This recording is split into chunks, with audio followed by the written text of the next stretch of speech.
What if the person who changed your life had been standing right beside you all along? What if love didn't arrive with fireworks, but with the quiet sound of spilled coffee and an unexpected glance that saw through everything you tried to hide?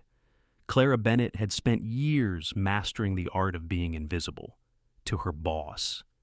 Ethan Caldwell, one of the most brilliant and emotionally distant men in Silicon Valley, she was just another efficient assistant, the woman who made sure his world never fell apart, until the day it did.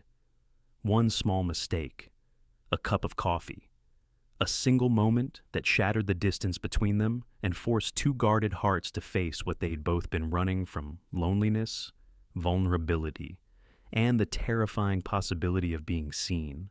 From the polished boardrooms of San Francisco to the golden beaches of Florida, this is the story of a man who thought he had everything and the woman who taught him what truly mattered. So, take a deep breath, turn up the volume, and if this story moves you, don't forget to like, share, and subscribe, because what you're about to hear might just change the way you see love forever. The morning light in Boston came pale and hesitant, spilling gently through the thin curtains of Clara Bennett's small apartment. She was already awake before the first glimmer touched the rooftops. The world outside was still quiet, the hum of early buses, a distant horn, the soft whisper of snow beginning to fall. Clara moved through her kitchen in silence. The coffee maker sputtered to life, filling the air with that comforting, earthy aroma that made her feel human again. She didn't rush. She never did. Everything she did had rhythm, quiet, measured, efficient. She reached for her favorite mug, the one with the faded blue rim, a relic from her college years. The ceramic was chipped on one side, but she liked it that way. It was honest, imperfect, but dependable. As the coffee brewed, she opened her laptop and clicked a small icon that read, Mom. Within seconds, the familiar face of Helen Bennett appeared on the screen. Kind eyes, soft smile, and gray hair pulled into a bun. Morning, sweetheart, her mother said, her voice warm and a little weary. You're up early again? Clara smiled faintly. You know me. Early means quiet. Quiet means peace. Helen chuckled softly. You sound just like your father used to. There was a short pause. Her father had passed away 5 years ago, and though the ache had dulled, it still lived somewhere deep inside her. Did you sleep well? Clara asked gently. I did, her mother replied. The nurse came by yesterday. Everything's fine, honey. You don't need to worry so much. Clara nodded, sipping her coffee, pretending to believe it. Worrying was her second job, one that never paid, but always demanded. They talked for a few more minutes about the neighbor's new puppy, about the snowstorm expected later in Vermont, about nothing and everything. Before hanging up, Helen leaned closer to the camera. Clara, don't forget to live a little. Okay. Clara smiled again. Softer this time. I'll try. Mom? She didn't mean it. The subway was half empty that morning, just a handful of commuters buried in scarves and silence.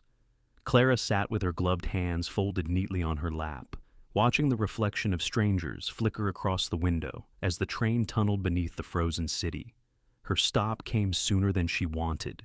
She stepped out, boots clicking softly on the marble floors of Caldwell Tower, a 60-story monument to glass, ambition, and invisible rules. Inside the lobby, people moved with purpose, men in tailored suits, women in sharp heels, everyone talking, but no one listening. Clara blended in perfectly. Caldwell Industries occupied the top 10 floors.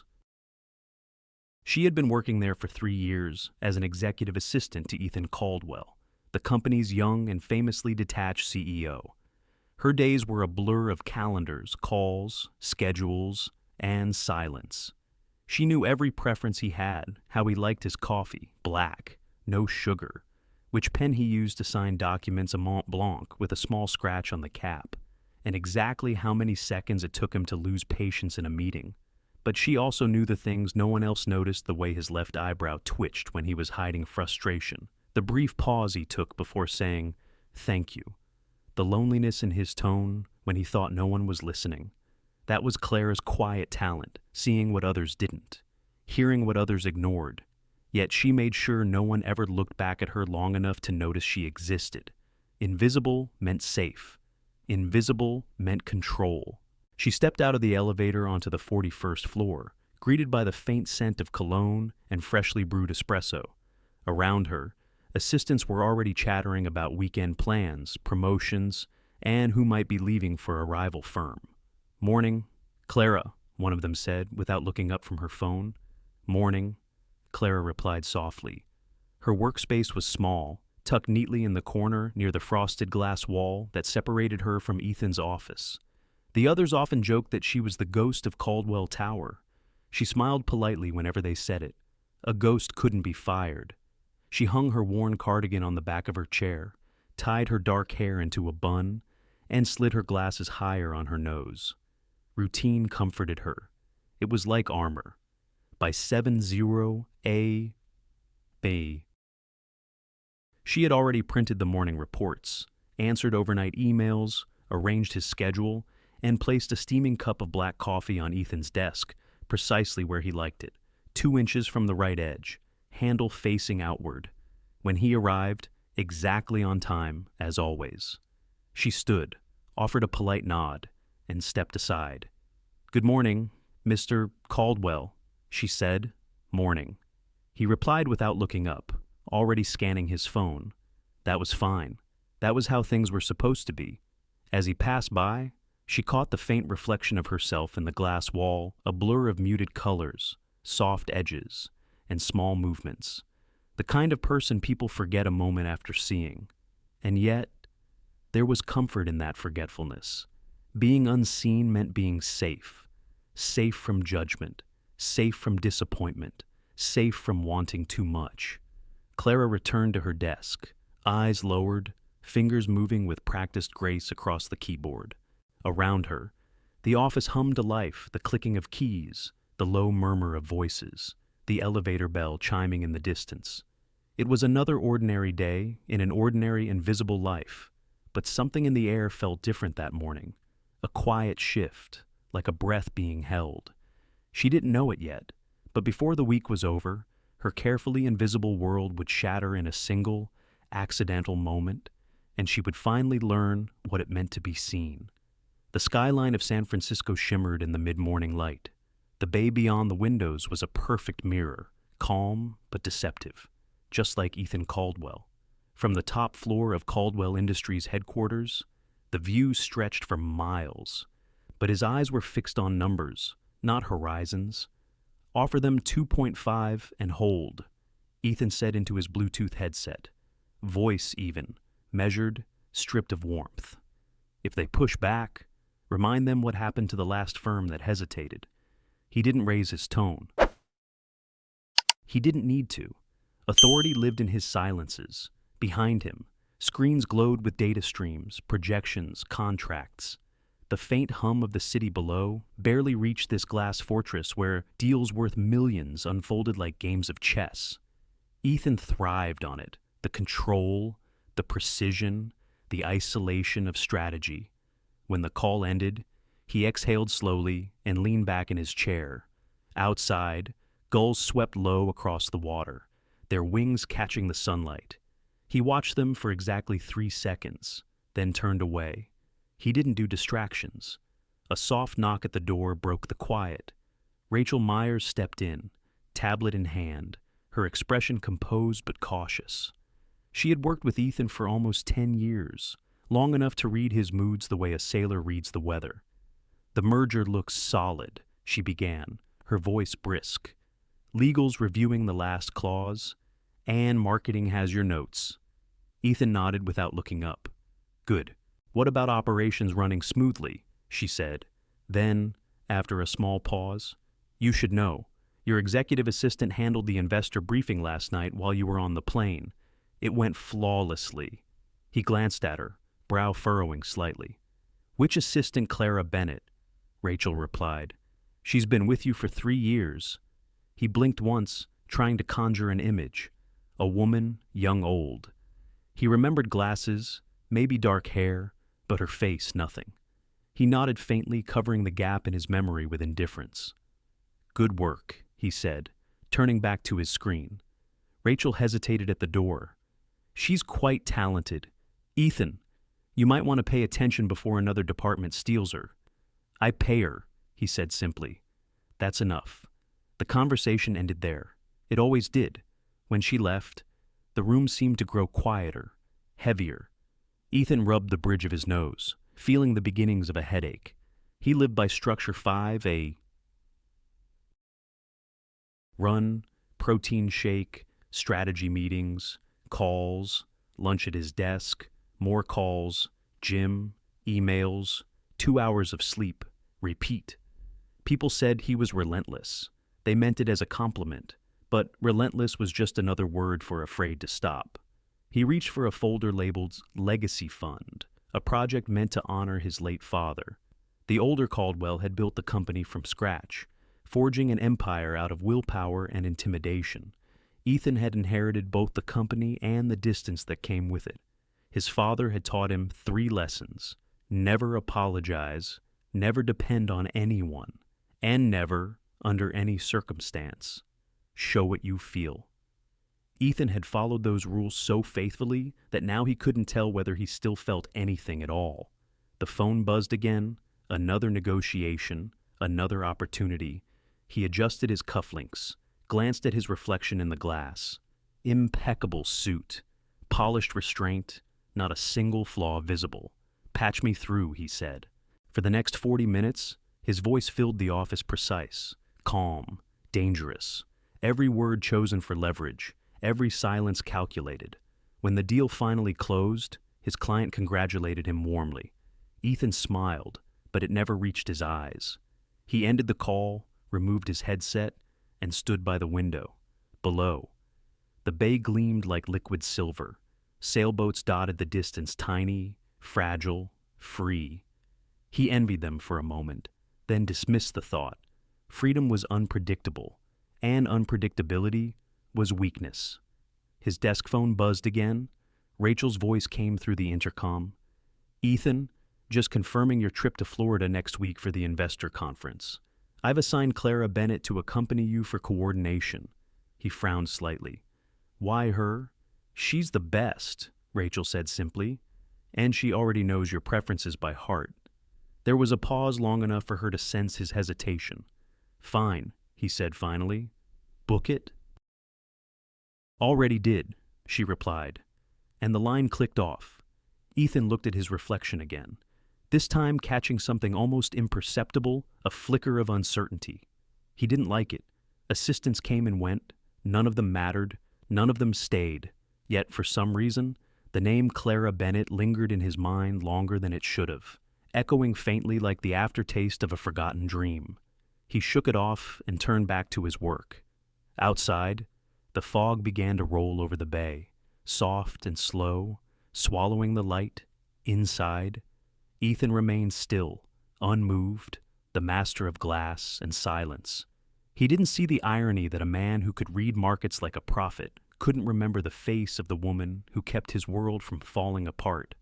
And somewhere in that oversight, a small crack began to form, too small to notice yet, but deep enough to change everything. For now, Ethan Caldwell remained what he had always been: precise, successful, untouchable. But soon, very soon, the invisible woman he barely remembered would walk straight into his world, and nothing about him would ever be the same. It was one of those mornings that began wrong and only grew worse with every minute. Boston's subway screeched through tunnels thick with fog and frustration. The train had stalled twice already, and Clara Bennett could feel the seconds slipping through her fingers like sand. She glanced at her watch again. 7:12. She should have been at Caldwell Tower by 7 sharp. Ethan Caldwell didn't tolerate lateness. He didn't even recognize it as human. Clara pressed her lips together, breathing in the smell of metal and cheap coffee. Around her, commuters sighed, shifted, and scrolled through phones, everyone trapped, everyone impatient. When the train finally lurched forward, she whispered a quiet prayer to no one in particular. "Please, Just let me get there in time. By the time she surfaced at the station, her pulse was racing. Cold air bit at her cheeks as she ran through the crowded streets, boots slipping slightly on the thin crust of ice that covered the sidewalks. Her breath came out in small, visible bursts like smoke from a weary engine. She made a quick stop at the cafe downstairs from Caldwell Tower.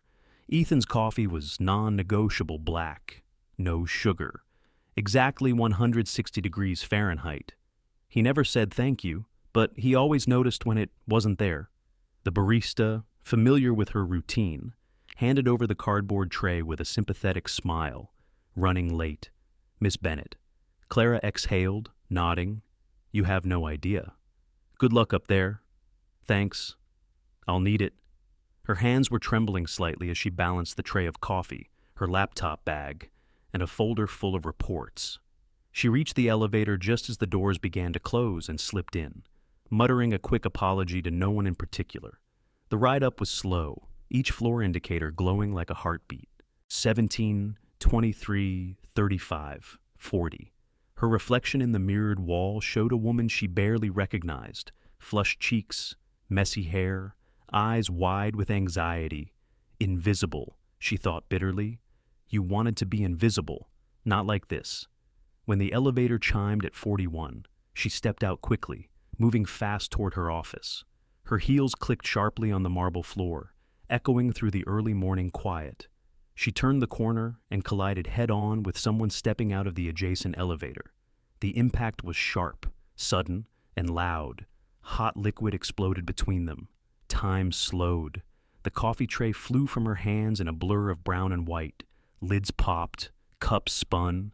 A dark stream arced through the air and landed squarely on a crisp white shirt and a charcoal gray suit.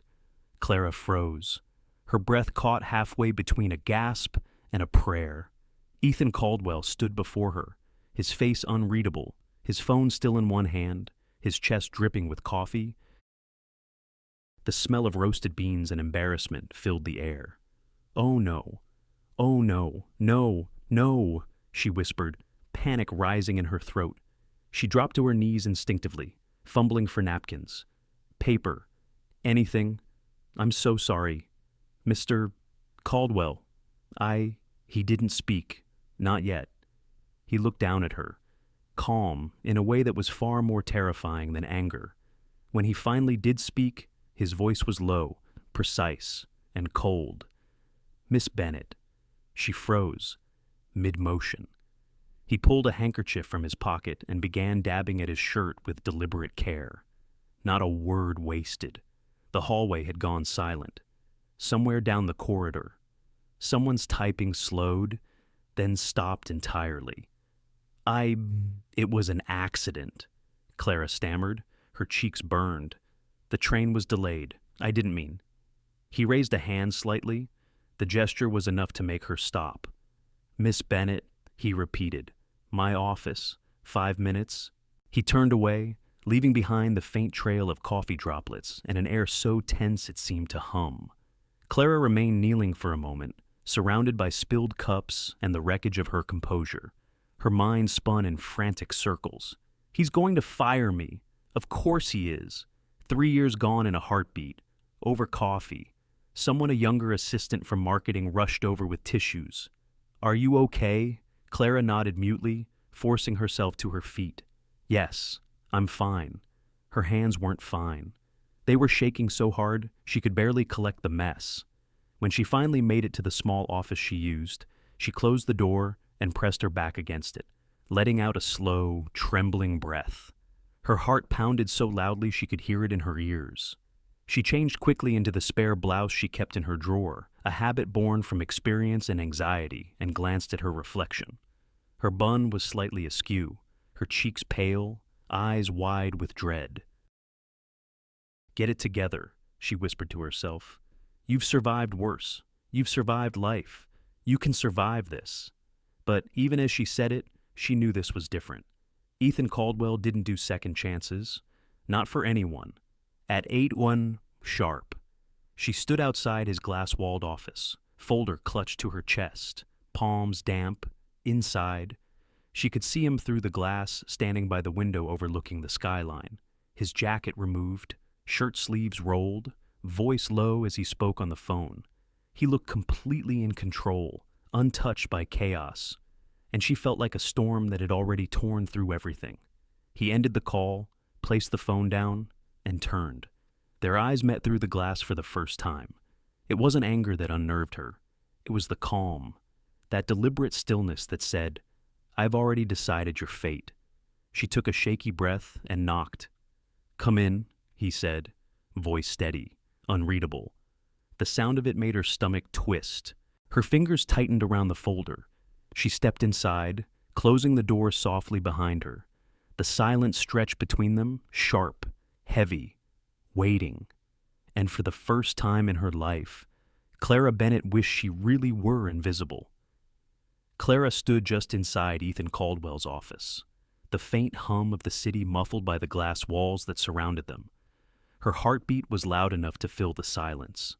She waited, every muscle taut, every thought colliding in a storm of fear and apology. Ethan didn't speak right away. He was by the window again, hands in his pockets, the morning light outlining his frame. The pale stain of coffee still marked the cuff of his white shirt, but his composure remained intact, almost unnaturally so. Clara swallowed hard. "Mr. Caldwell, I want to apologize again for this morning. It was careless, entirely my fault." He turned slowly, expression unreadable. "I'm aware." Her voice trembled. "I understand if this means," she hesitated, forcing the words out, "if this means my position is terminated." Ethan tilted his head slightly, studying her. For a moment, she thought she saw amusement flicker behind his gray eyes. Then it was gone.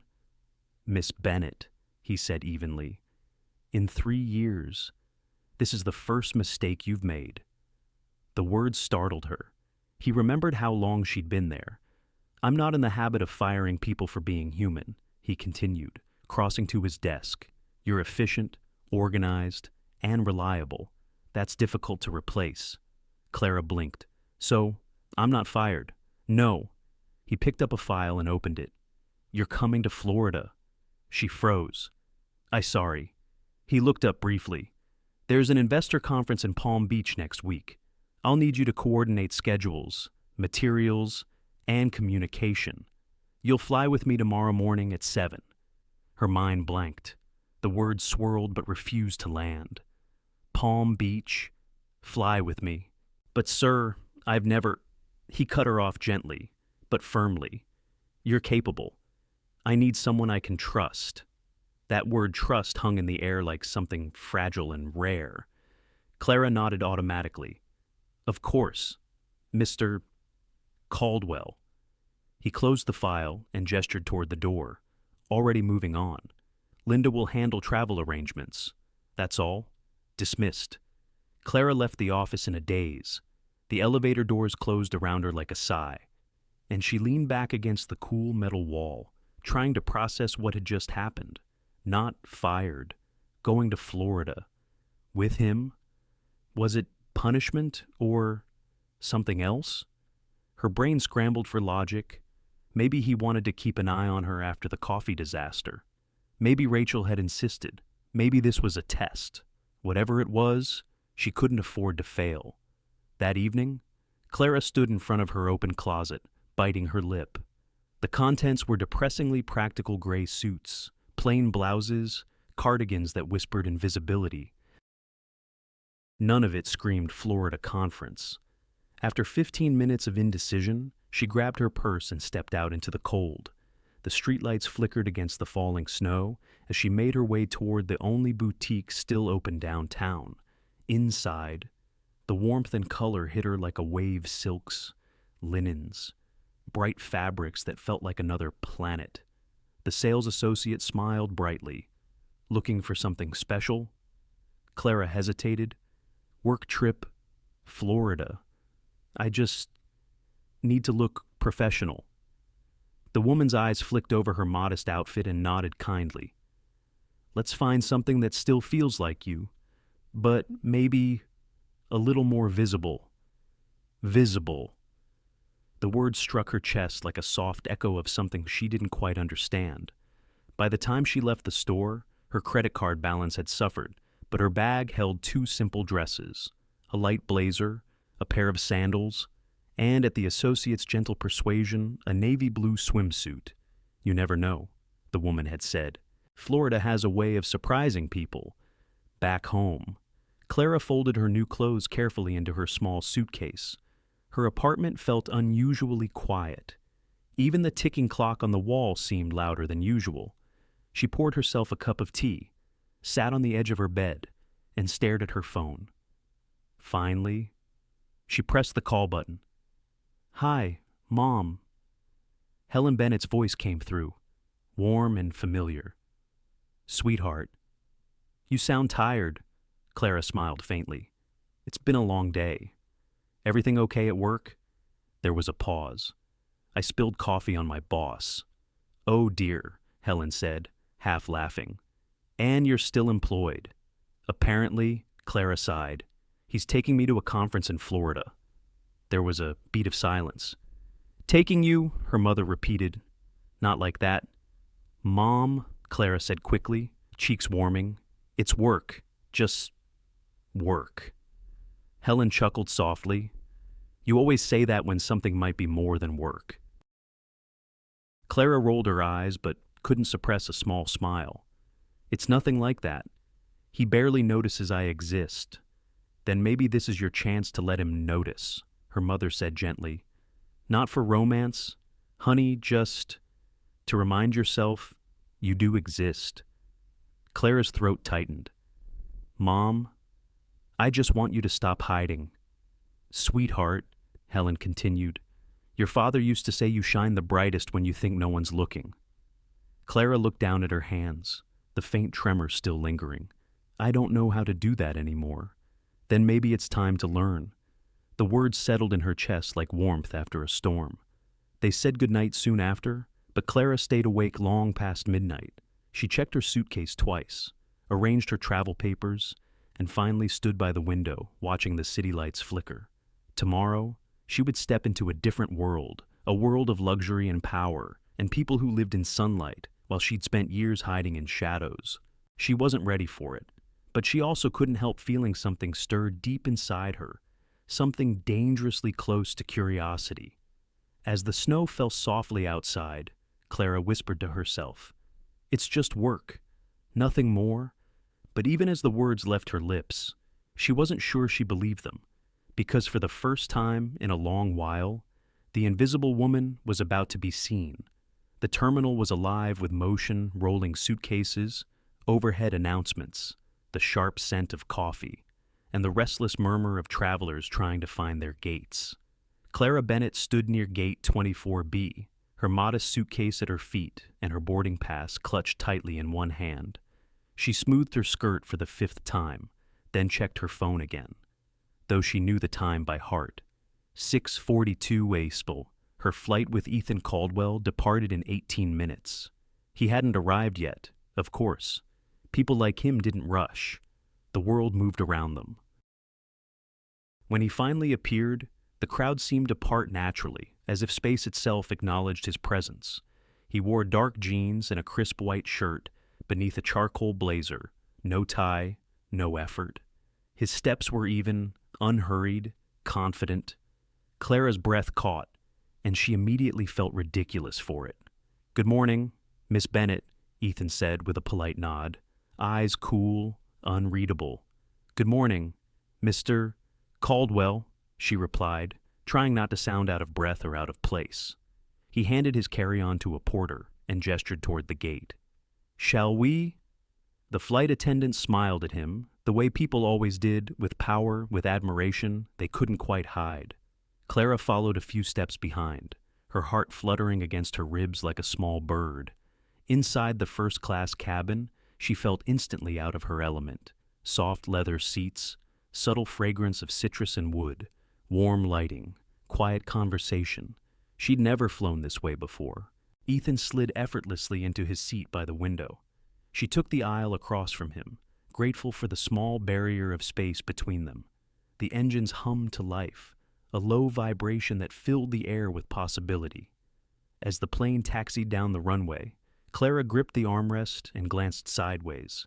Ethan was calm, reading over a stack of documents, his face illuminated by the glow of the reading light.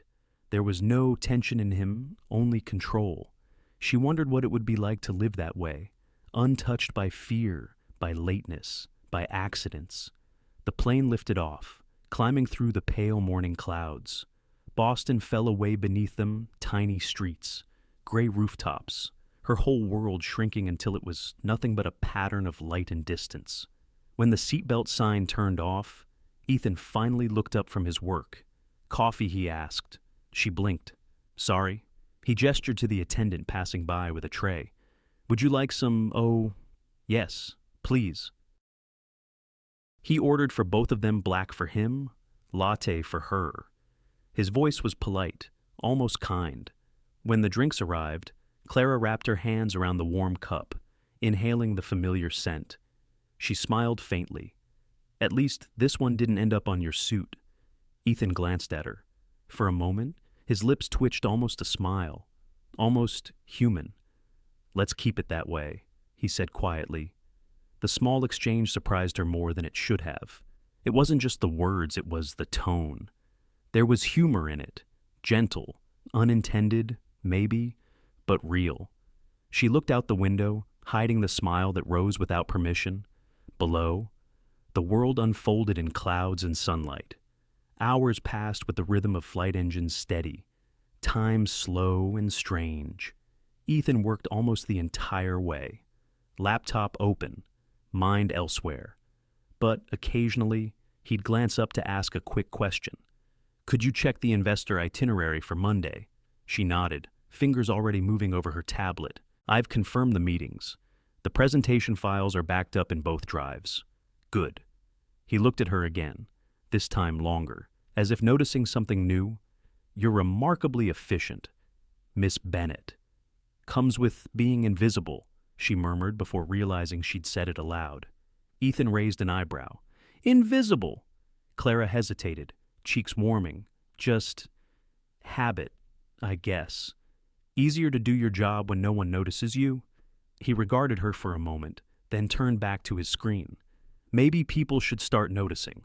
The words caught her off guard, not because they were tender, but because they sounded almost like regret. The flight attendants moved quietly through the aisle. The smell of reheated croissants and fresh coffee filled the cabin.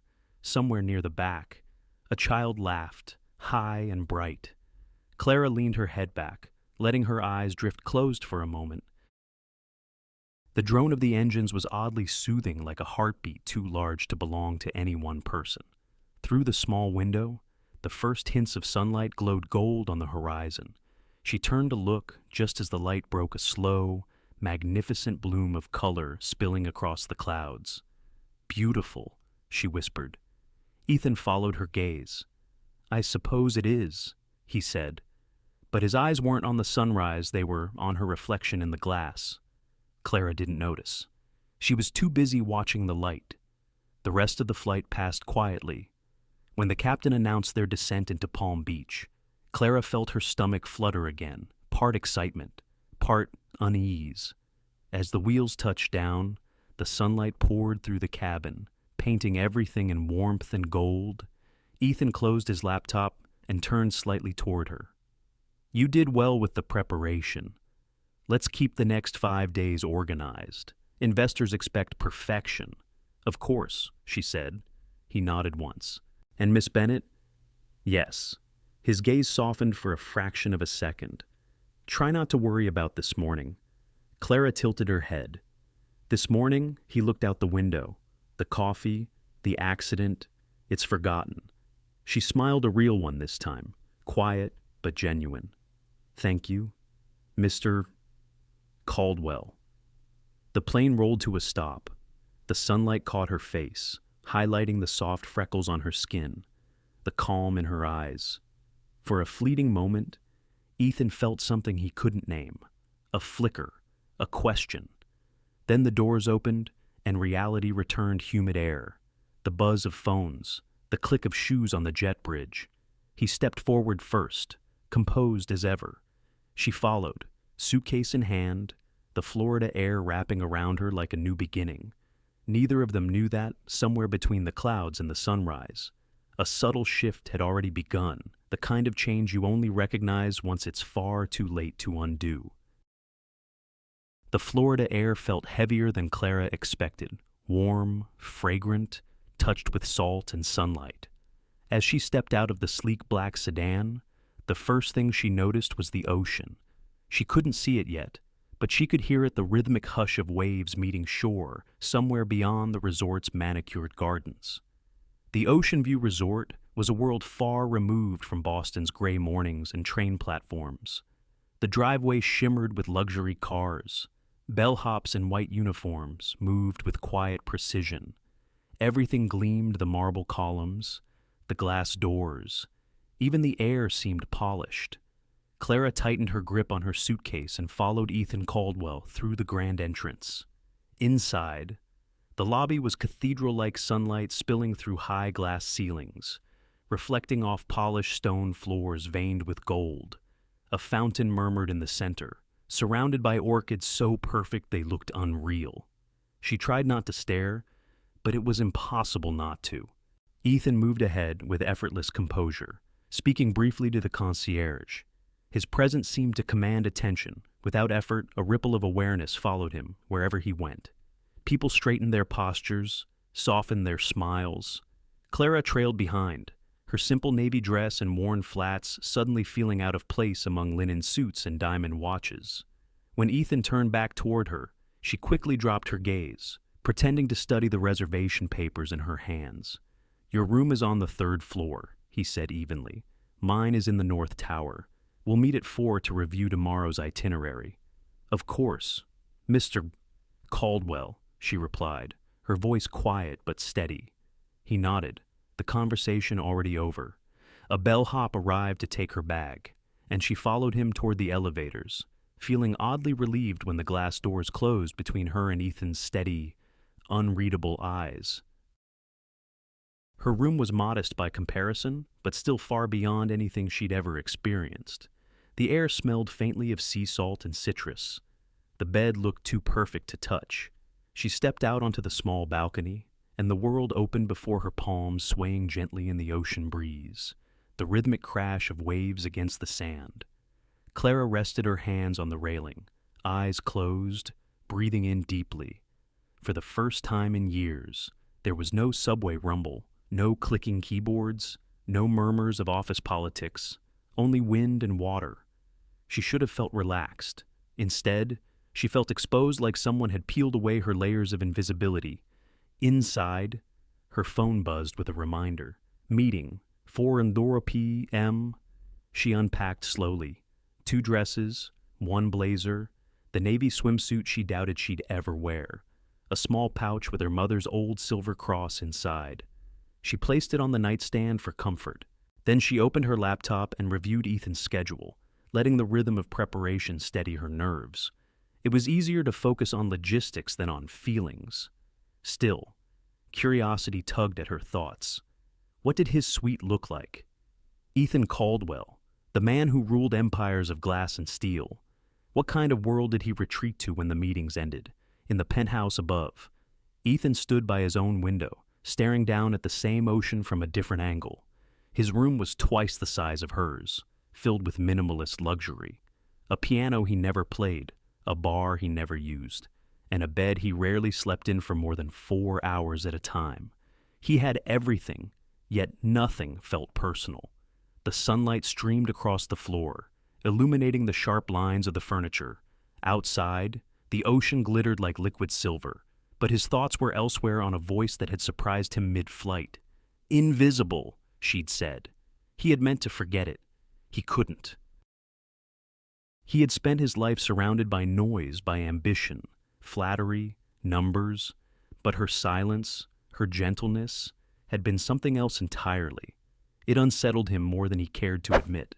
He told himself it was curiosity, nothing more. The same curiosity that drove him to solve problems, decode systems, conquer markets. And yet, As the sound of the waves drifted in through the open balcony doors, he found himself wondering what she thought of all this of him. He turned back to his computer, opening the presentation for tomorrow's session. Work, always work. That was the answer to everything.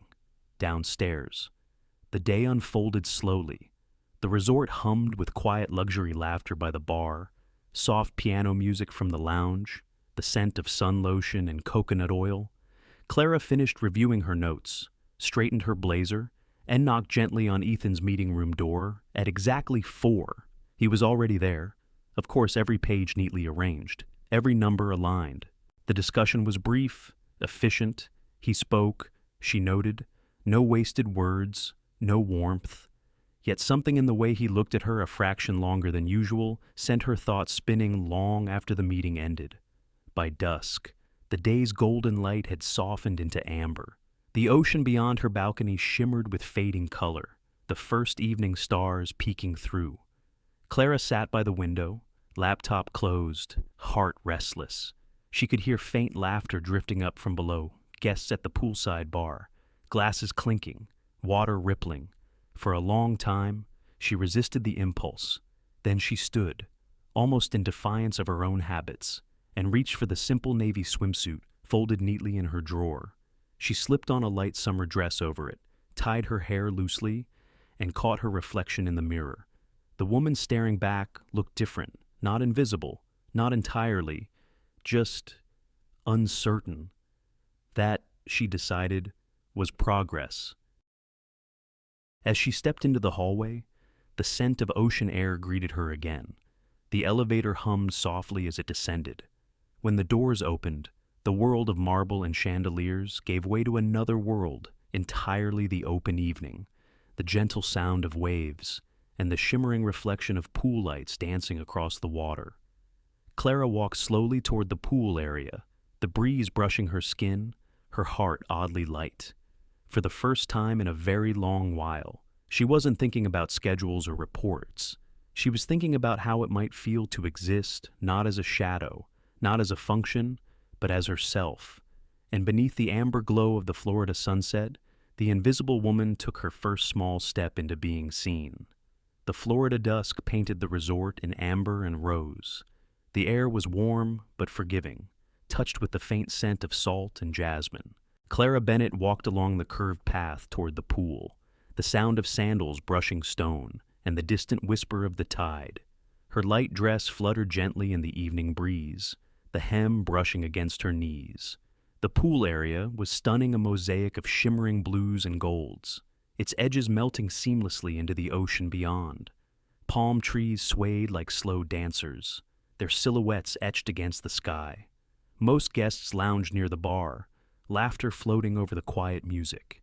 Clara chose a secluded chair in the far corner, half hidden by a curtain of tropical leaves. She slipped off her sandals, set her book down, and finally exhaled. She had almost forgotten what it felt like to breathe without an agenda. Her swimsuit, the simple navy one she'd nearly talked herself out of buying, felt strange at first. Too revealing, too honest. But as the minutes passed, she grew more comfortable in her own skin, like she was remembering a language she'd once known but forgotten. She opened her book. The pages smelled faintly of paper and sunscreen. The hum of insects joined the soft rush of the pool's edge. She didn't notice the man until his shadow fell across the page. "Excuse me," a voice said, deep but friendly. "I couldn't help but notice that Steinbeck. Isn't it?" Clara looked up, startled.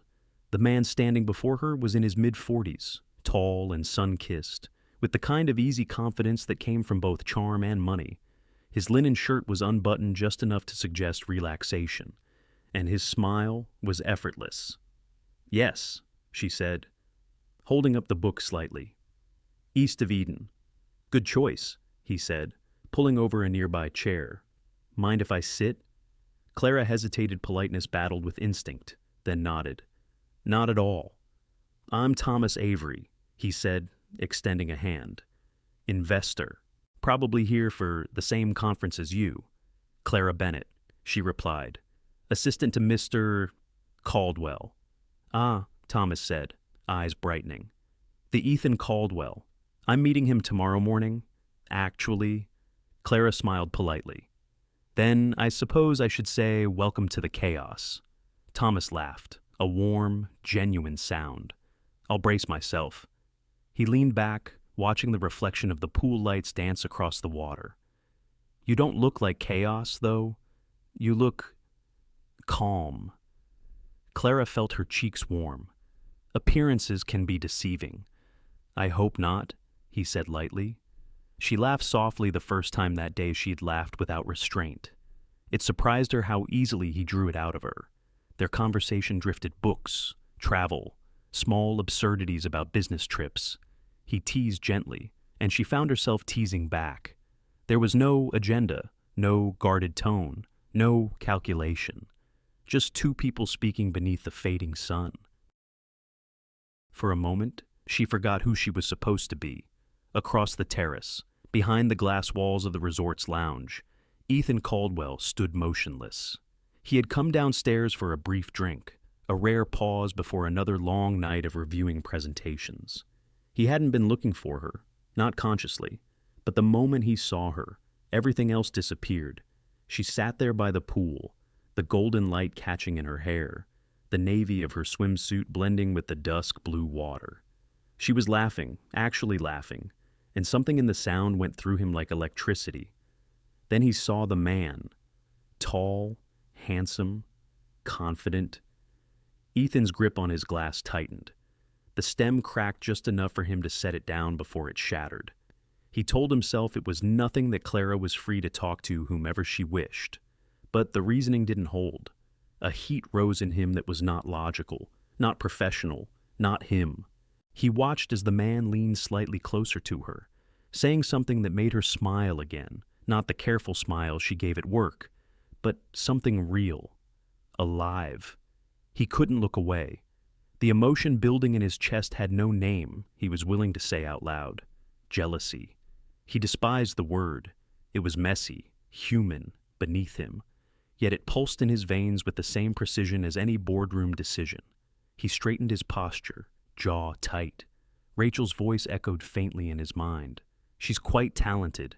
Ethan, you might want to pay attention before someone else does. He hadn't understood it then. He did now. He stepped out of the lounge and crossed the terrace. His movements were sharp, controlled, but his pulse, it betrayed him. As he neared the poolside, the laughter faded. The sound of his shoes on the stones seemed too loud, too final. Thomas Avery glanced up first. His expression opened and unbothered. Ethan Caldwell, he said, smiling. I was just talking about you.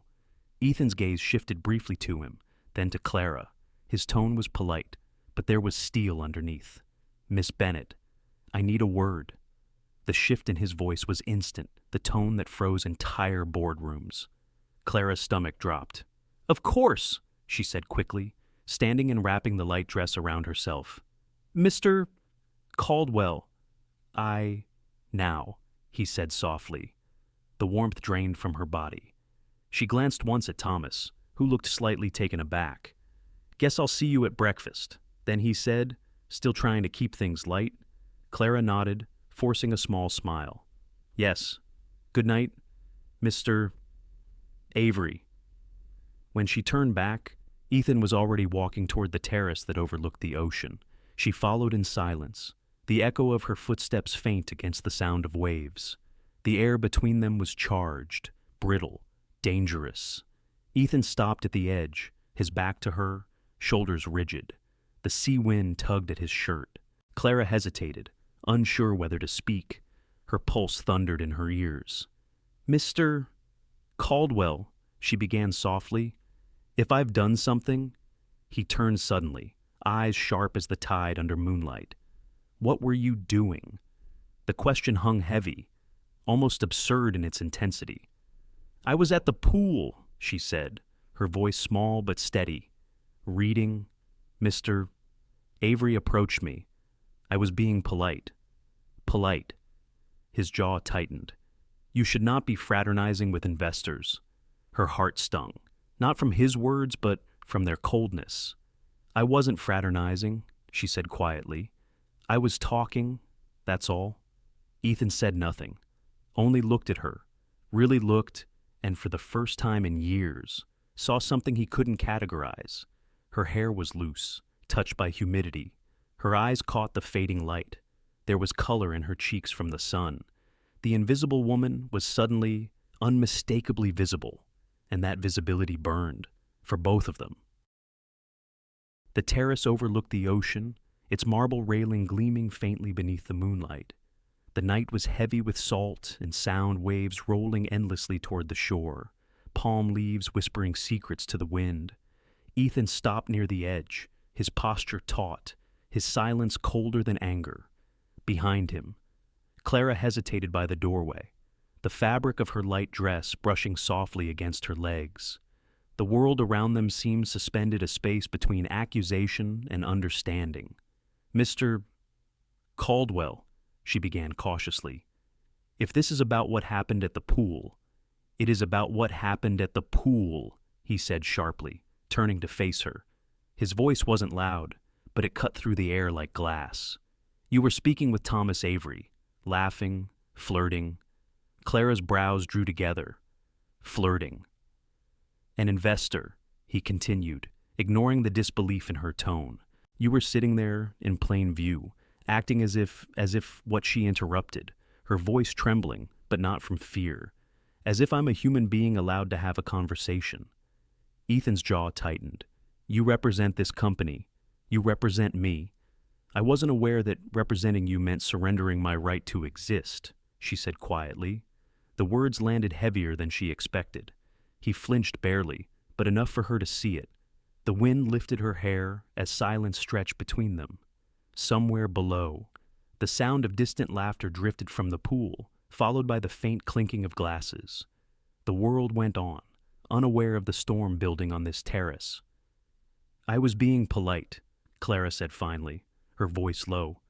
"Mr. Avery approached me. I didn't invite him." Ethan's eyes narrowed. "You didn't stop him either."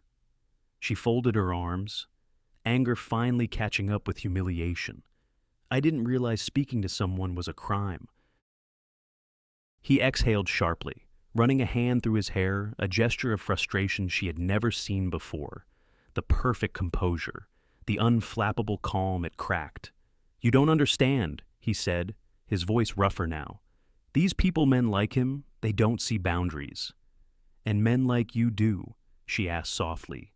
That stopped him. The question lingered, echoing between them, sharp and intimate. Ethan's gaze softened, but his tone stayed firm. "You shouldn't have been there like that," like what she demanded, heat rising to her cheeks, relaxing, existing, wearing a swimsuit by a pool. He looked at her, then really looked, and the rest of his words fell away. The defense, the pretense, the power, all of it silenced by the reality of her standing there, moonlight tracing her shoulders, defiance and hurt in her eyes. His breath caught. "I didn't know," he said finally, his voice quieter, almost reverent. Clara frowned. "Didn't know what?" He took a small step closer. "I didn't know you looked like that." The world seemed to hold its breath. Her pulse stumbled, her mind racing to make sense of his words. There was no arrogance in his tone, no condescension, only shock, the kind that comes from seeing something familiar for the first time. For years, he had seen her as an extension of his work, a presence, efficient and unseen. But now, she was standing before him in color and light, no longer just the shape behind a desk or a voice on the phone. She met his gaze steadily. "You just never looked," she said softly. The simplicity of it pierced through the tension like truth often does, quiet, undeniable. Ethan's expression shifted, something unreadable flickering behind his eyes. Guilt, maybe, or realization. He turned away, bracing his hands on the railing. The ocean wind caught his shirt, pressing it against his back. "You think I don't notice people," he said after a long silence. "You're right. I built my life around not noticing. It's safer."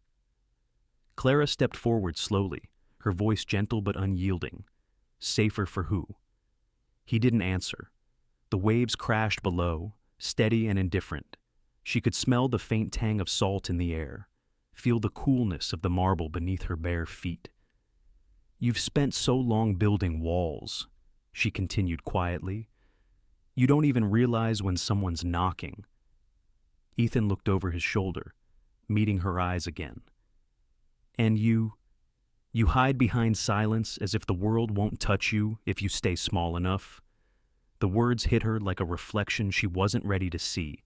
She drew in a slow breath. "Maybe we both hide for the same reason." "What reason is that?" She hesitated, then said softly, "Fear. Of being seen. Of being hurt." Ethan stared at her, and for a heartbeat, the air between them felt charged, something unspoken, trembling just out of reach. The space was too small, the night too quiet. He stepped closer, not enough to touch, but enough that she could feel the warmth radiating from him. His eyes searched hers, uncertain, almost pleading. Then he caught himself, straightened. The steel returned.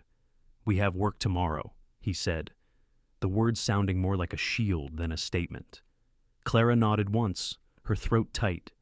"Yes, Mr. Caldwell." The formality hurt more than she expected. She turned to leave, but his voice stopped her. "Clara." She froze, hand resting on the glass door. His voice was low now, stripped of command, heavy with something real. "For what it's worth. I should have looked sooner." She didn't turn around. Her answer came quietly, almost lost in the sound of waves. "It's too late to change the past, Mr. Caldwell. But maybe it's not too late to see what's still in front of you." When the door closed behind her, the night seemed louder, the endless whisper of the ocean filling the silence they left behind. Ethan stood alone on the terrace, staring out at the black expanse of water. He had spent his entire life mastering control, but in that single conversation, control had slipped through his fingers, replaced by something he didn't yet have the courage to name. Desire, regret, curiosity, maybe all three. Below, the waves kept rolling in, erasing footprints no one else had seen, and above them, under a sky of restless stars, two people who had lived invisible lives stood on opposite sides of a closed door, each finally aware of the other, and neither knowing what to do about it. Morning sunlight spilled through the vast windows of the Ocean View Resort ballroom. Crystal chandeliers shimmered, their reflections dancing across the polished floors. Laughter mingled with the low hum of conversation, the kind that only happens when power gathers in one place. Clara Bennett moved through the room like a quiet current, efficient, invisible, composed. Her navy dress matched the resort's coastal tones, and her hair, pulled back neatly, betrayed no trace of the chaos that had lived inside her the night before. Professional, controlled. That was the only version of herself she could afford this morning. At the far end of the room, Ethan Caldwell stood surrounded by other executives, his expression perfectly neutral. His suit was flawless, his composure restored, as if the moonlit confrontation on the terrace had never happened. Their eyes met briefly across the crowd, a flicker, a single heartbeat, and then both looked away. Business as usual. Clara's role today was coordination. She checked microphones, confirmed the presentation cue, handled name tags, and greeted arriving investors. Her voice was calm, her smile was practiced. Inside, every nerve hummed. She'd replayed last night's words in her head over and over. "You just never looked." She hadn't meant it as an accusation. But now, under the sterile glow of morning, it felt like one, and Ethan, he hadn't spoken a word to her since. At 10 sharp, the conference began. Ethan's voice filled the ballroom, steady and commanding. "Caldwell Industries," he said, "was founded on precision. We build systems that last because we believe integrity isn't optional, it's our foundation." Applause followed. He looked composed, confident, every syllable controlled. But Clara, watching from the side, saw something others didn't. The subtle stiffness in his shoulders, the way his gaze avoided the left side of the room where she stood. She wondered if he even realized he was doing it. During the first break, Thomas Avery found her by the refreshment table, his smile bright and easy as ever. "Miss Bennett," he greeted warmly. "You look more radiant than half this room of millionaires." She laughed, shaking her head. "That's very kind of you, Mr. Avery, but I assure you, I'm just running on caffeine." "Thomas," he corrected gently. "And if caffeine gives you that glow, I'll have to switch brands." She rolled her eyes, amused despite herself. "You should probably stick to your portfolio. Flirting and finance aren't mutually exclusive," he said with mock seriousness. The banter was harmless, light, but from across the room, Ethan's gaze had shifted. He didn't join the group immediately. He just watched. His hand tightened slightly around the glass he held, his jaw barely moving. The investors around him laughed at something he said, but his eyes weren't on them. They were fixed on her. Rachel Myers, standing beside him, followed his line of sight and sighed quietly. "You're doing that thing again?" "What thing?" Ethan muttered. "Watching someone like you're solving an equation instead of a person." He didn't answer. Rachel shook her head. "You might want to think about what you're actually feeling, Ethan, before it explodes in public." But by lunch, it already had. The resort's restaurant buzzed with voices and silverware. The view of the ocean stretched endlessly through the glass wall, calm, deceptive, infinite. Clara sat with Thomas at a small table near the window. He'd insisted, saying he needed to discuss a presentation point, but quickly steered the conversation to lighter things. Boston winters, favorite authors, the absurdity of resort pricing. For the first time all morning, she felt her shoulders relax. Thomas leaned forward slightly. "You know, for someone who claims to be invisible, you draw attention pretty easily." She smiled, stirring her iced tea. "That's not a compliment I get often. Then maybe you've been spending time around the wrong people." Her laughter faded when she caught sight of Ethan entering the restaurant.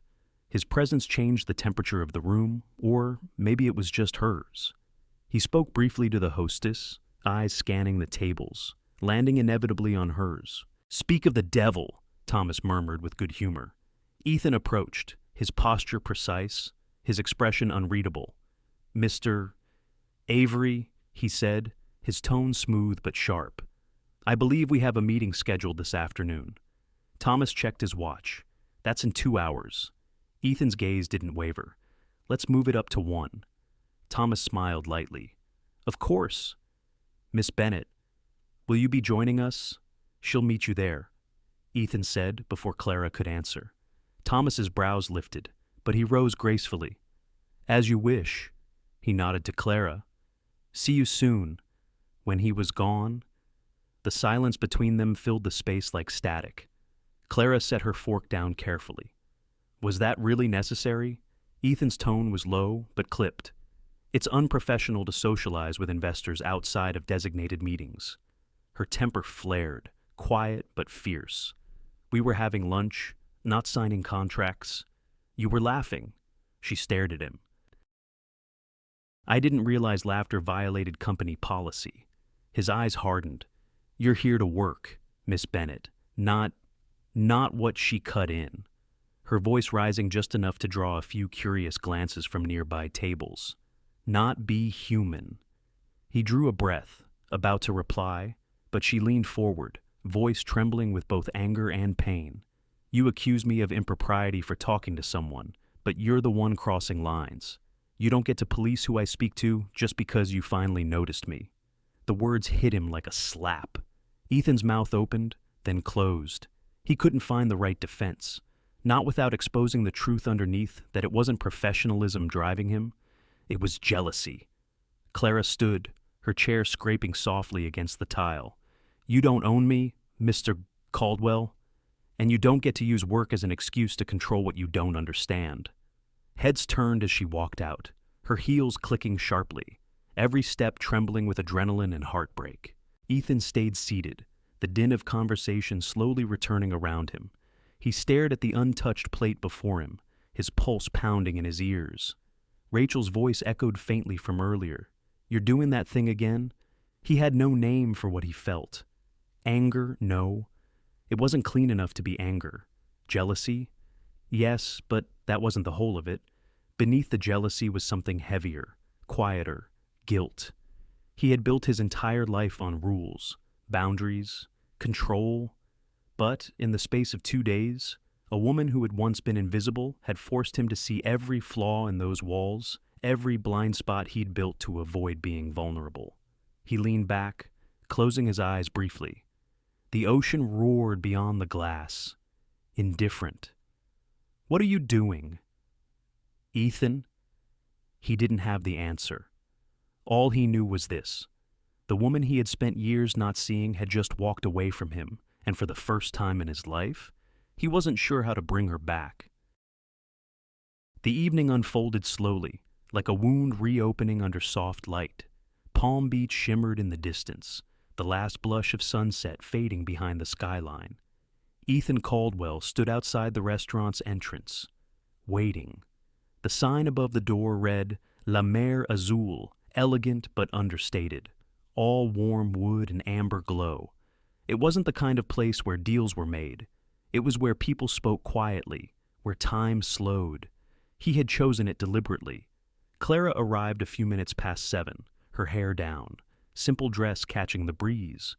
She paused when she saw him, uncertain, ready to retreat if this was another command disguised as civility.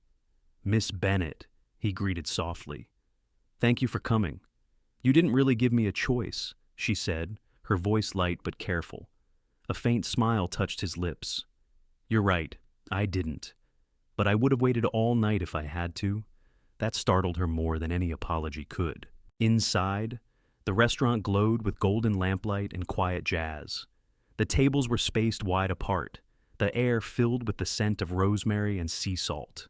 A candle flickered between them when they sat, its flame catching faintly in Ethan's gray eyes. The silence stretched. Neither knew how to begin. Finally, he spoke. "I owe you an apology." Clara stirred her glass of water slowly. "You already said that in your email." "Emails are easy," he said. "They don't require you to look someone in the eyes while admitting you were wrong." Her gaze lifted, guarded but curious. "Then admit it." He leaned forward slightly, his voice quiet but steady. "I was wrong to question your professionalism, wrong to let my personal feelings cloud my judgment." Her heartbeat caught on that word feelings. But he didn't elaborate, and she didn't ask. He exhaled, looking down at his hands. For the first time since she'd known him, he looked uncertain, human. "I'm not good at this," he said finally. "At talking about myself?" "Then don't," she said gently. "You don't owe me your story." "Maybe I do," he replied, "because understanding it might explain why I've treated people you the way I have." He looked past her for a moment, as though searching for the right words in the flicker of candlelight. "When I was 12, he began, my father gave me my first ledger. He told me to memorize every number by morning. I did. He smiled once, just once, and said, 'Good. You'll never have to depend on anyone else.'" Clara said nothing. "Dependence," he continued, "was weakness. That's what I learned. Every friendship, every relationship, a transaction waiting to fail. So I built walls. I told myself success would make them unnecessary." He gave a faint, humorless smile. "Turns out, walls just make the silence louder." The music drifted softly between them. "I've spent years surrounded by people," he said, "and yet I've never really been with anyone. Everyone wants something: access, approval, security. And I've been too afraid to believe anyone could want me." Clara's throat tightened. She hadn't expected this, the honesty, the ache beneath his calm. "Then you came along," he said quietly, "organized, invisible, efficient. You never asked for anything. You never tried to impress me. You just were. And for the first time, I found myself wanting to look up from the numbers." She swallowed hard, her fingers tightening around the edge of the tablecloth. "Ethan," she began, but he shook his head. "I know how it sounds," he said. "You don't have to say anything. I just needed you to know I'm sorry. For the coffee, for the anger, for everything I said at lunch." He paused, voice lowering, "and for not seeing you when I should have." The The sincerity in his tone made it impossible to deflect with humor or distance.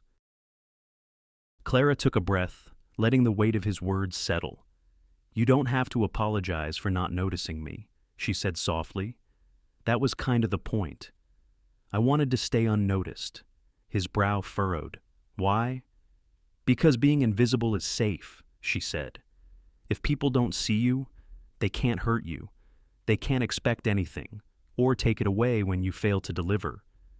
Her voice trembled, but she didn't look away. "My mother spent her whole life depending on people who promised to stay and didn't. I learned early that quiet people survive longer." Ethan studied her, his gaze soft but intense. "You're not quiet," he said. "You're careful. There's a difference." She smiled faintly. "Maybe. But careful people don't sit across from their bosses in candlelit restaurants." He smiled too, the kind that started slowly, shyly, like he was still learning how. Maybe they should. The silence that followed wasn't awkward. It was fragile, full of things neither dared to name. Then Clara's voice broke it gently. "Ethan, I appreciate the honesty. Really? But you need to understand something." He looked up. "I can't be another project you fix," she said. The words hit with quiet precision, not harsh, but true. He blinked, as if absorbing the weight of them. "I don't want to fix you. Maybe not intentionally," she said, "but that's what people like you do. You build, you restructure, you improve, you see a problem and solve it. I can't be your redemption story." He opened his mouth, then stopped. No defense came. Clara continued, voice steady but soft. "You've spent your life managing outcomes, but people aren't outcomes. I'm not a spreadsheet you can balance." For a moment, the only sound was the quiet clink of cutlery from nearby tables. Ethan leaned back slowly, nodding once. "You're right." She looked at him, expecting another argument, but he surprised her. His tone was calm, accepting. "You deserve more than being someone's lesson." Her eyes softened. "And you deserve to stop being alone." They sat there for a long moment, two people who had built their lives on walls, finally seeing the cracks and not knowing whether to repair them or let the light in. When the waiter approached with dessert menus, they both smiled politely and declined. As they walked out, the night air wrapped around them warm, quiet, smelling faintly of sea and rain. At the car, Ethan hesitated, his voice barely above the wind. "Clara, thank you for listening." She nodded, her tone gentle. "Thank you for speaking." He opened the car door for her, a small, almost old-fashioned gesture. When she stepped inside, their eyes met once more, tired, wary, but softened by understanding. Neither said goodbye. The door closed, and as the car pulled away, both of them felt it, that strange ache between hope and restraint, where something fragile had begun to breathe. The drive back from La Mer Azul should have been silent. It wasn't. The road wound along the coast, the sound of the waves rising and falling like breath. The car's interior glowed faintly with the reflected shimmer of passing streetlights. Neither Ethan nor Clara spoke at first, but the air between them was alive, thick with things unsaid. Finally, Ethan broke the silence. "My father used to say the world was divided into predators and prey." Clara turned her head, watching him in profile the way the dim light traced his jaw, his hands tightening slightly on the steering wheel. He believed compassion was a defect. Ethan continued, a weakness that turned men into servants. He gave a short, bitter laugh. "When I was a boy, I thought he was invincible. Everyone did. He could walk into a room and make grown men tremble with a single look. But at home, he barely spoke to my mother unless it was to correct her." His tone shifted, softer now. She was beautiful, but never enough for him.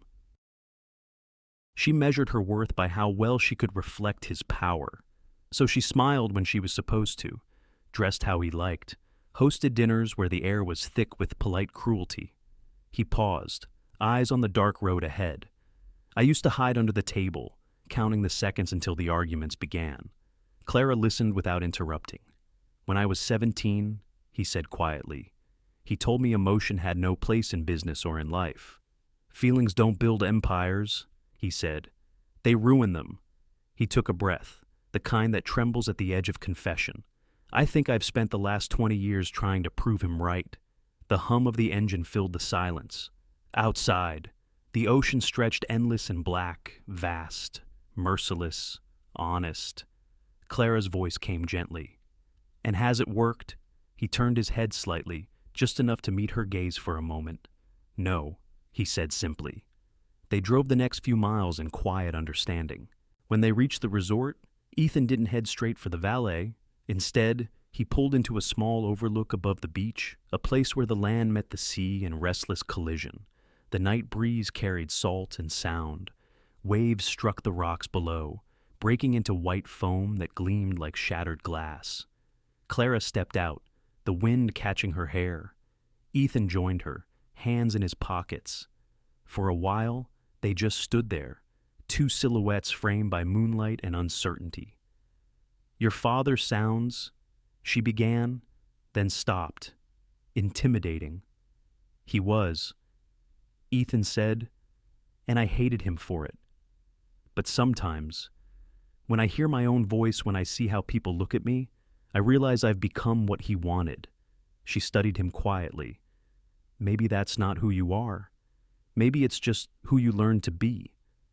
He turned to her, surprised by the gentleness in her tone. And who did you learn to be? She smiled faintly, eyes distant. Someone who survives. He waited. My mother got sick when I was 22. She said, early onset Parkinson's. My father was already gone by then, so it was just us. I took care of her, worked whatever jobs I could find. The nights were the hardest when her tremors wouldn't stop, and I'd sit beside her bed, pretending I wasn't scared. Her voice wavered but didn't break. I had this dream once painting. I even got accepted to an art program in Chicago. But then the bills came, and reality came, and I packed away the brushes. She looked out at the sea, her eyes reflecting the moonlight. I told myself I'd go back one day. But one day never really comes. Does it? Ethan's gaze softened, the edges of his usual composure dissolving. You gave up something beautiful. Clara shook her head. I traded it. For someone I love. That's not the same as losing. He studied her for a long moment, as if trying to memorize the lines of her face, not the kind of beauty he was used to, but the kind that came from endurance, from quiet strength. You carry everyone else's world, he said quietly, but you never ask anyone to carry yours. She smiled sadly. Someone has to hold it steady. And who holds you? The question caught her off guard. She didn't answer. She couldn't. Ethan turned back toward the horizon, his voice low. You said earlier that being invisible is safe, but maybe it's just another kind of prison. She looked at him, then really looked. And what about you? You built your own cell out of success. He gave a short nod. Maybe we both mistook duty for freedom. The words hung there, merging with the wind. For the first time since they met, there was no hierarchy between them, no boss, no assistant, just two people standing on equal ground, bound by invisible threads of shared loneliness. Clara took a step closer. The distance between them shrank to something fragile. Ethan's breath deepened, his voice almost a whisper. You make it hard to keep my walls up. She met his eyes, her voice steady but full of ache. Then don't. But don't tear them down just to see what's underneath me, either. He exhaled, a soft, almost helpless sound. You think I'd hurt you? I think you don't know what you want, she said. And I can't be the test that helps you find out. The wind rose, carrying the faint scent of the sea salt and something bittersweet. They stood there, the world narrowing to heartbeats and breath. His hand twitched slightly, as if he might reach for hers. But he didn't. Instead, he looked down, eyes shadowed. You're right, he said quietly. I don't know what I want, but for the first time in a long time, I know what I don't want. What's that? To keep pretending I feel nothing. Her heart thudded once, hard, like a warning. "Ethan," he looked up, and in his gaze there was no control left, only truth. "You make me want to be better. But I don't know how to be that man without breaking the one I've spent my whole life becoming." For a long moment, neither spoke. The waves crashed below, a metronome for hearts learning to stumble in rhythm again. Then Clara said softly, "Maybe breaking isn't the worst thing. Ethan, sometimes it's the only way something new can begin." The silence that followed wasn't empty. It was full of everything they weren't ready to touch yet. When they finally turned back toward the car, they didn't speak again. But something between them had shifted, not resolved, not declared, just known. The anticipation lingered, humming beneath the surface like the tide, a promise forming quietly in the dark. The beach stretched wide beneath the moon, a pale, endless canvas brushed with silver light. The tide whispered against the sand, soft and rhythmic, like a heartbeat too calm to be trusted. Clara walked beside Ethan in silence, her shoes dangling from one hand. The night air clung to her skin, warm and salt-sweet. Somewhere behind them, the resort glowed like a distant constellation, a reminder of the world waiting just beyond the horizon of this fragile quiet. Neither had planned to come here. After their talk on the overlook, Ethan had simply turned left instead of right, and she hadn't stopped him. Maybe they both knew they weren't ready for goodbye. They walked without speaking for a long time, letting the waves fill the spaces words couldn't reach. Ethan was the first to break the silence. "You know, I've been to this resort 6 times, he said, his tone almost casual. Meetings, conferences, endless small talk. But I've never once set foot on this beach." Clara smiled faintly. "Seems like you missed the best part." He glanced sideways at her. "I think I did. A lot of things." She didn't answer, but her heart caught on the honesty in his voice. They stopped where the sand turned wet and cool beneath their feet. The moon hung high, reflected in the rippling water, fractured, trembling, beautiful. Ethan stooped to pick up a smooth piece of driftwood and tossed it gently into the waves. "Do you ever wonder," he said, "how much of who we are is just habit routine? Maybe we're not even people anymore, just patterns." Clara tilted her head. "Patterns can be broken." He looked at her, the corner of his mouth lifting slightly.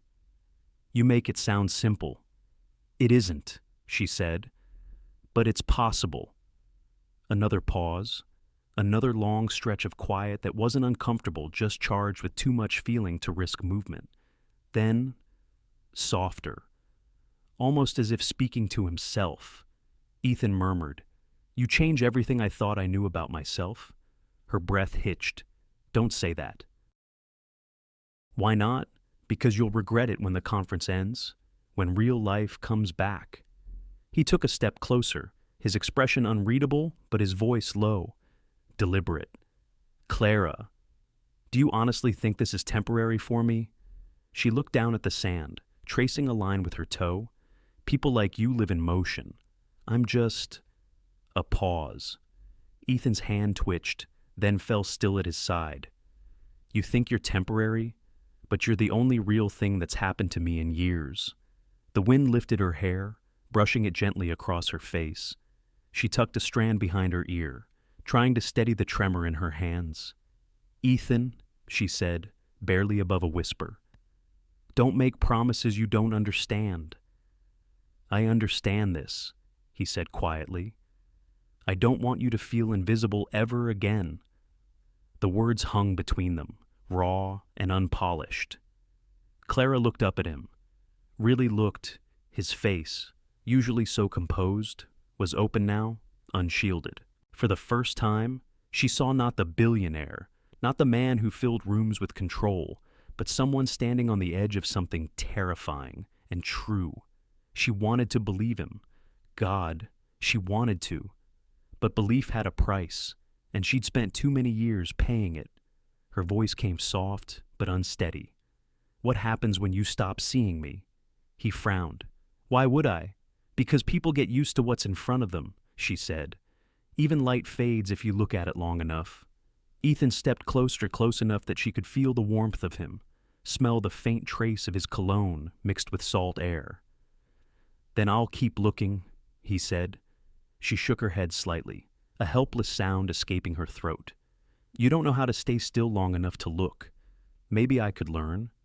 Something in the way he said it, not as a plea, but as a vow, made her chest ache. The ocean breathed around them, a steady reminder of how small they were against everything infinite. He reached out slowly, giving her every chance to move away. His fingers brushed her arm, a whisper of contact that sent heat racing up her skin. She didn't pull back. When he spoke again, his voice was barely a murmur. "Clara." Her name in his voice felt like a secret, like something sacred. "I don't know where this goes," he said, "but I know I don't want it to end here." She met his gaze, and for a heartbeat, the world seemed to still. The wind died. The sound of waves receded until all that existed was the fragile gravity between them. Then he leaned in slowly, carefully, like a man afraid of breaking something precious. The kiss, when it came, wasn't urgent. It wasn't the desperate kind born of impulse.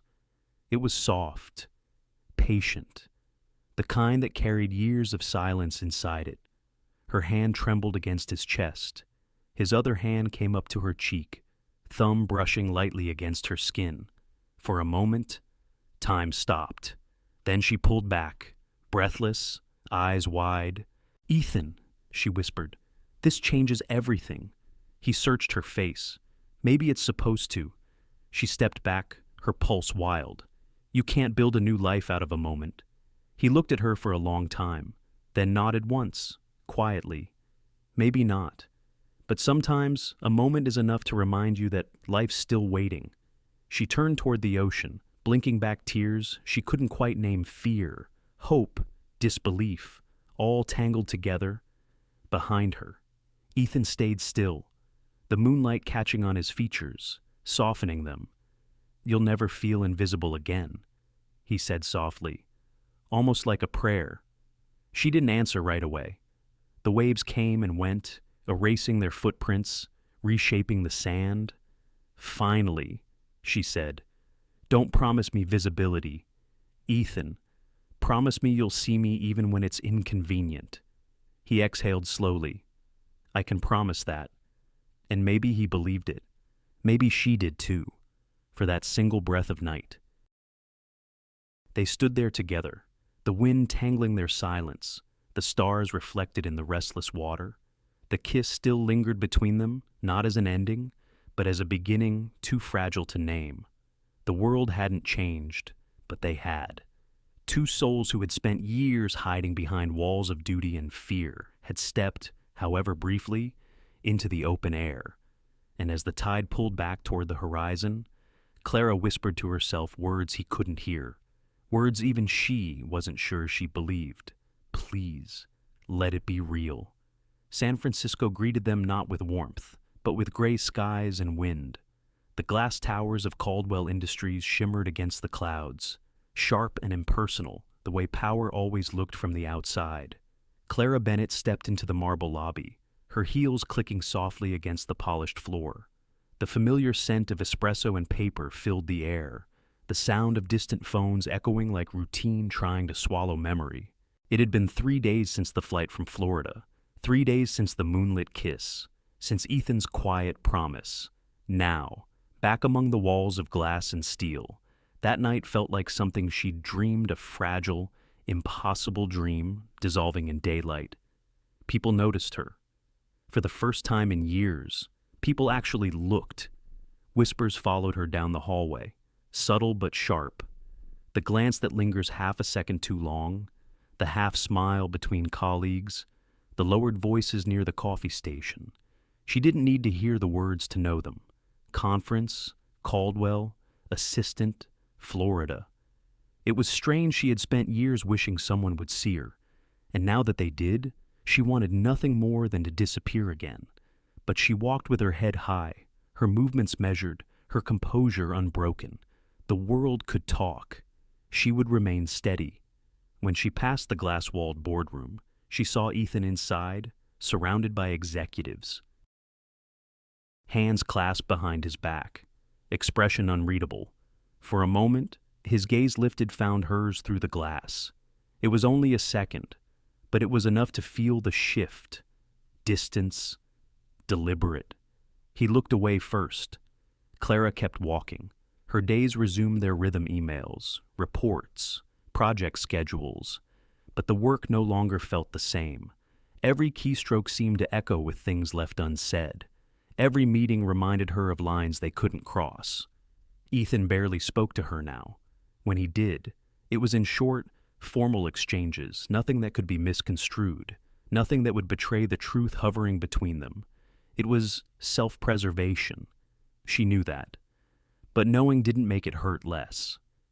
On Thursday afternoon, she found herself on the office rooftop, her favorite hidden corner. The city stretched out below, fog drifting between the towers. She pressed her hands against the cold railing and let the wind sting her eyes. Maybe that night was never meant to follow them home, she thought. Maybe the ocean only lent them courage the city took away. That evening, Clara called her mother. The video screen flickered to life, revealing Helen Bennett, a small woman with silver hair and eyes that still held the sharpness of her youth. Her hands trembled faintly as she adjusted her glasses, but her smile was steady. "Sweetheart," Margaret said warmly, "you look tired. I'm fine." "Mom," Clara replied automatically. Her mother gave her a look, that quiet, knowing look only mothers have. "You've been saying that since you were 9. Clara smiled despite herself. "It's mostly true." They talked for a while about groceries, about her mother's physical therapy, about the neighbor's cat who kept sneaking into the apartment. Normal things, safe things. But Margaret had always seen through normal. After a pause, she asked, "What's his name?" Clara blinked. "Who?" "The man who's making you speak slower," Margaret said gently. "The one who's making you measure every word." Clara looked down, unable to hide the small smile tugging at her lips. "You always notice everything. That's a mother's curse." For a moment, neither spoke. Then Clara sighed. "It's complicated. They always are," Margaret said, leaning closer to the screen. "Is he kind to you?" "Yes," Clara said softly. "Most of the time." "Does he see you?" Clara hesitated. "He says he does." Margaret's voice softened. "Sweetheart, men can say many things, but if he truly sees you, he'll fight for you. Not with grand gestures, but with truth, with presence, with the courage to stand beside you when others don't." Clara felt her throat tighten. "And if he doesn't, then you'll know you were never invisible," her mother said. "You were simply standing next to the wrong eyes." The call ended, leaving Clara staring at the reflection of her own face in the dark screen, pale, tired, uncertain. She thought of the moonlight on the water, the way Ethan had said her name, the way he had promised. "You'll never feel invisible again." Promises were easy under stars, harder under fluorescent light. The next morning, Ethan's assistant Rachel stopped by Clara's desk. Her tone was quiet, deliberate. "He's been in meetings non-stop. You should know that." Clara looked up. "I didn't ask." Rachel smiled faintly. "No, but you're still wondering." She started to walk away, then turned back. "For what it's worth, I think he's trying. He just doesn't know how to do it without breaking something." Clara frowned. "What does that mean?" "It means," Rachel said, "that for a man who's never fought for anyone, learning how might take him a while." That evening, Clara stayed late, the office empty except for the cleaning crew. The city lights shimmered through the floor-to-ceiling windows. She stood by her desk, fingers resting on the small painting she'd started after Miami. A quiet seascape, half-finished, streaks of gray and blue. The elevator dinged softly behind her. Ethan stepped out. He looked exhausted, but when he saw her, he hesitated, something vulnerable flickering in his expression. Neither spoke. He opened his mouth, closed it again, then said quietly, "You're still here?" "I was finishing reports." He nodded, eyes flicking to the painting on her desk. You paint? Sometimes? It's beautiful, he said. The words were simple, unguarded, and that made them dangerous. She turned to face him fully.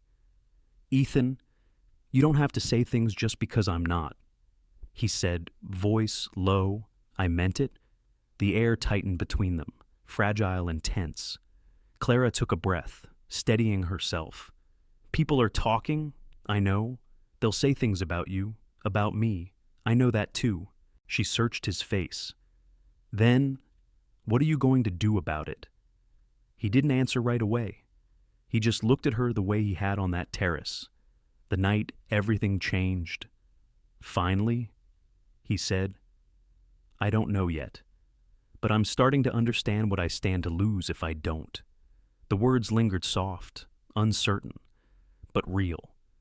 Clara held his gaze, and for the first time since they'd returned, she saw something in him that wasn't control or calculation. Fear, not of her but of himself, of what it meant to care. He left without another word. When the elevator doors closed, Clara turned back to her painting. The ocean shimmered under fluorescent light, unfinished but full of movement. Her mother's words echoed in her mind. If he truly sees you, he'll fight for you. She dipped her brush into blue, adding a single new stroke. Maybe that was all she could do for now. Keep painting, keep waiting, and see whether the man who once promised she'd never be invisible again was brave enough to prove it. The morning began with tension. Even before the elevators opened, the air in Caldwell Industries felt heavy, like a storm waiting just outside the windows. Ethan's assistant, Rachel, was mid-sentence when she froze, eyes darting toward the corridor. Uh-oh, she whispered. Clara turned. A tall woman swept through the glass doors like she owned the building, which, in some ways, she did. Margaret Caldwell, impeccably dressed in gray silk and pearls. Her presence carried the weight of generations-old money, old pride, and expectations carved from stone. Every step echoed authority. Where is he? Margaret demanded, her clipped tone slicing through the quiet. Rachel straightened. Mr. Caldwell is in a board meeting. Mrs. Caldwell. Shall I? No need. Margaret's gaze swept the office like radar, precise and unyielding. I'll wait in his office. I assume he still remembers who built this company before he inherited it. Rachel nodded quickly, stepping aside. Margaret moved through the executive floor, her perfume sharp, floral, dignified trailing behind her like the scent of history itself. Clara stood frozen at her desk, unsure whether to greet her or vanish. But Margaret's eyes found her almost immediately. You're the assistant, she said. It wasn't a question. Yes. Mrs. Caldwell, Clara replied, her voice polite, calm. Margaret studied her for a moment, eyes cool and assessing not cruel, but piercing. Of course you are. Then she turned and disappeared into Ethan's office, closing the door behind her with a sound that felt final. Inside, the confrontation began like a legal proceeding. Ethan rose from his desk, already knowing why she was there. Mother? Don't, she said sharply, removing her gloves with surgical precision. Don't use that tone. I'm not here as your mother. I'm here as someone who cares about the reputation of this family and this company. He stayed quiet, letting her words come. She circled the office, her gaze flicking to the framed photographs, the city skyline beyond the glass, the symbols of everything he'd built. I warned you when your father died, she said, that success would make you a target. And yet, here you are, proving me right. Ethan's jaw tightened. If this is about the investors, this is about her. Margaret cut in. The assistant. The one whose name is being whispered through every corridor in this building. He met her eyes evenly. Clara Bennett. Margaret's lip twitched, not quite a sneer, but close. You're on a first-name basis. How charming. Ethan exhaled slowly. Mother, this isn't your concern. Her laugh was low and cold. Everything you do is my concern. You carry my name. You sit in that chair because your father and I built the foundation beneath it. He leaned forward. And now, I'm building something of my own. By sleeping with your assistant, she snapped. The silence that followed was sharp enough to cut. Ethan's voice stayed low. Watch your words. Margaret's eyes flashed. Do you deny it? He didn't answer. That silence was answer enough. She shook her head, pacing. Ethan, you're a public figure.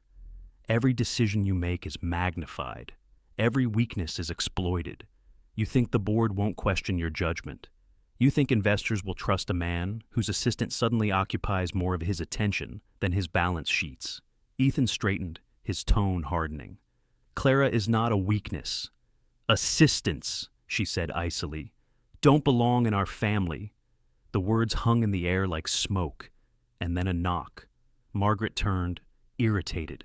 Who is it? The door opened slightly. Rachel's voice came through. Mrs. Caldwell, Mr. Caldwell. Miss Bennett is here. She was asked to deliver the quarterly brief. Ethan hadn't asked for it. Rachel's eyes flicked toward him, a silent apology. But before he could respond, Margaret spoke. Send her in. Ethan started, Mother now. The door opened fully, and Clara stepped inside. She held a thin folder in her hands, her expression composed. The air was so thick with tension it felt physical. Margaret turned toward her, chin lifted. Miss Bennett, isn't it? Yes. Ma'am, Clara said quietly. Margaret looked her over from the neat bun in her hair to the simple pearl earrings she wore. Her eyes missed nothing. How long have you worked for my son? 3 years. And in those 3 years, Margaret continued, you decided professionalism meant what exactly? Following him to Florida. Dining with him, letting people talk. Ethan started forward. That's enough. Clara's voice, calm but firm, cut across his Mrs. Caldwell, if I may. Both of them turned toward her. I understand how this looks, Clara said. I know what people are saying, but I haven't done anything to dishonor your son or this company. Margaret's brow arched. Haven't you? No, Clara said simply. I did my job. I worked hard. And somewhere along the way, your son started seeing me as more than a function. That wasn't a plan. It wasn't ambition. It was human.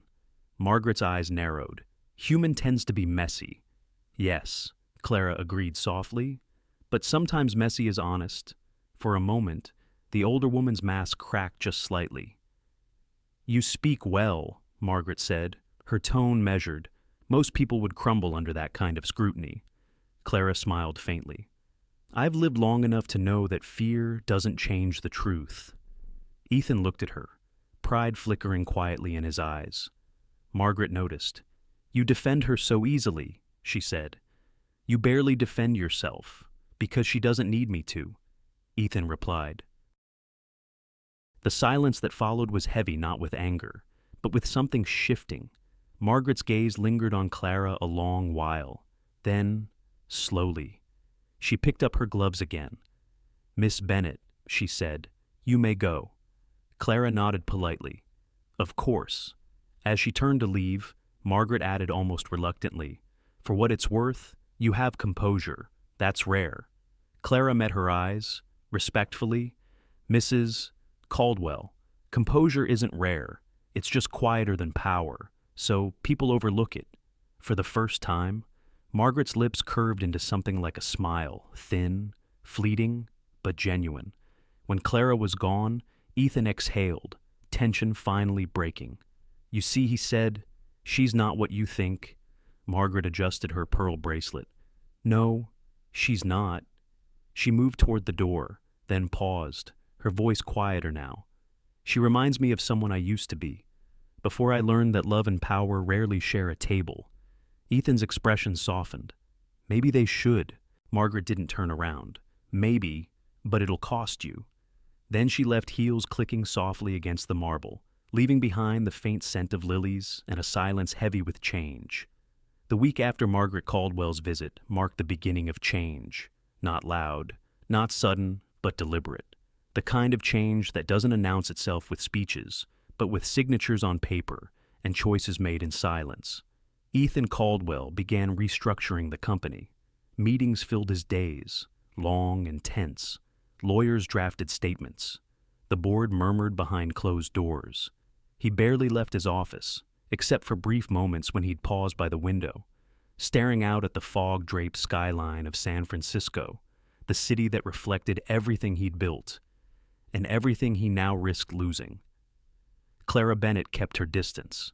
She knew enough about power to recognize when proximity could be mistaken for privilege.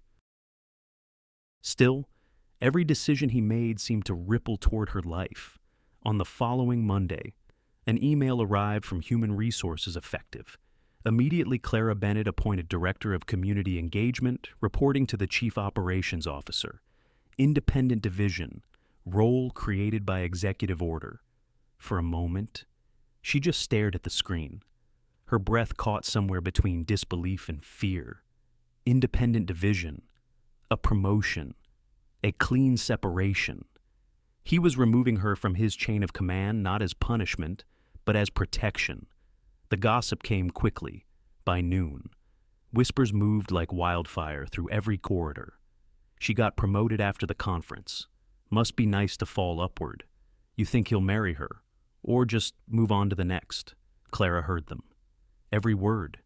She didn't fight the noise. She didn't explain. She just worked. Her first project was ambitious, launching a mentorship initiative for underprivileged women's scholarships. Training, job placements, something real, something that mattered. When reporters called it a publicity stunt, she didn't flinch. When colleagues avoided eye contact, she smiled anyway. And when she sat alone in her new office, smaller, quieter, but hers, she thought of her mother's words. If he truly sees you, he'll fight for you. Maybe this was how he fought. Not with grand gestures, but with integrity. 2 days later, Ethan appeared at her doorway. He didn't knock, just stood there for a moment, taking in the sight of her papers spread across the desk. Sleeves rolled up, concentration furrowed across her brow. She looked up, startled. "Mr. Caldwell." He smiled faintly. "Ethan," he corrected gently. "I think we've earned first names." She gestured toward the chair opposite hers. "You shouldn't be seen here too often." "People already think, let them think," he interrupted quietly, taking the seat. "Let them talk. We'll show them what integrity looks like." His voice carried a calm certainty that steadied her, even as her heart raced. She folded her hands on the desk. "You didn't have to do this." "I did," he said. "It's the only way this can work for you. For me. For the company. You deserve the chance to lead without my shadow following you." Her throat tightened. "And what about your reputation?" He smiled, a tired but genuine smile. "Reputations can be rebuilt, but respect yours, mine, the kind that comes from doing the right thing that's harder to recover once it's gone." Clara leaned back slightly, studying him. "You've changed." Ethan looked toward the window, where sunlight caught on the towers beyond. "Maybe I'm finally learning to live with my father's voice without letting it define me." She nodded slowly. "That's not easy?" "No," he agreed softly, "but neither are the right things." Later that afternoon, the press conference began. It wasn't about gossip or scandal. It was about action. Ethan and Clara stood side by side, not as employer and employee, but as co-founders.